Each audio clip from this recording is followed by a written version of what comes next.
Hey, ladies. Congrats on choosing you. I hoped that process has challenged you to reaching your goals. So, congrats again. Shout out to you, Destiny. So, my name is Wendy Whitmore. I am the owner of Truth Healing and Evolution Counseling Services, as well as the founder of the I Love Me Experience and My Warrior Life community. And I want to talk to you guys about authenticity. So, a lot of times, how we present ourselves and who we really are behind closed doors usually don't mash up, right? And so, one of the goals of this video and this little exercise I'm going to have you do is to be able to bring the two together, right? So, we have like the authentic self, and then we have our who we are behind how we present ourselves, and who we are behind closed doors. And in the middle, we have our authentic selves. So it's really about being able to bridge the gap between the two, right?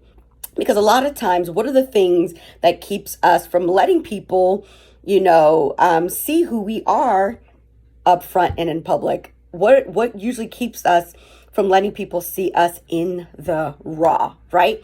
There's things about us that we don't want people to see, we don't want people to know. And I always tell my clients, because I'm a therapist by trade, that you definitely need to be comfortable embracing your truth. And there's a lot of things about us that we don't want to embrace, right? We don't want to embrace certain things about ourselves because it's ugly. It's not cute. It's not what, we want people to see, what we want people to know. So a lot of times we hide behind the mask. We hide behind who we show the world that we are versus, who we are behind closed doors. And so I truly believe that who we show ourselves to be is usually who we are striving to be, right? And who we are behind closed doors is also a part of who we are, right? But those are the things about ourselves, like I said, that we don't want to embrace, that we don't want people to know, right? So how do you get to the bridge? How do you get what I call to the middle, right? How do you get to that place?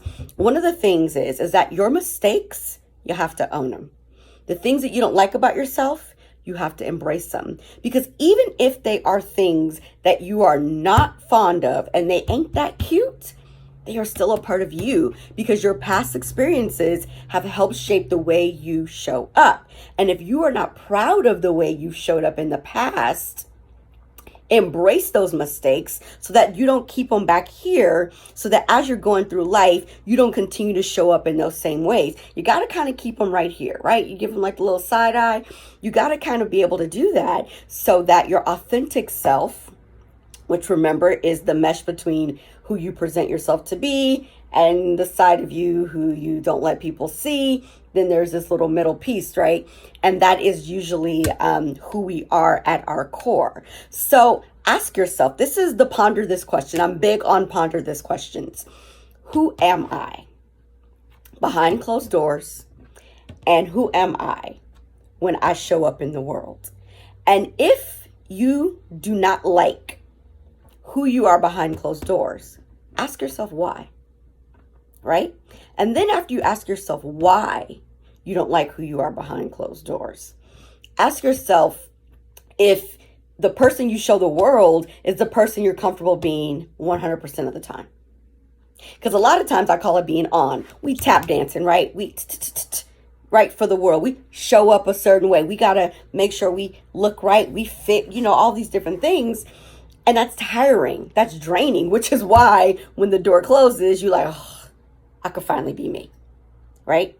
So make sure that if the person you're showing to the world is not who you really want to be, we ain't even gonna see 100% of the time. Let's say 75% of the time, that's not your true authentic self.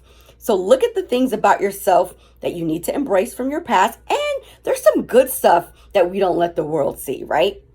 And then look at the things that you show up in the world and you let them see and figure out how to meld the two so you can live in your middle, right?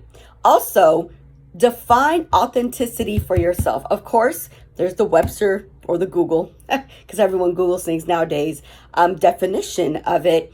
But be able to identify what authenticity means for you. Blessings, ladies. Again, I wish you well on your journey. Mwah. Blessings.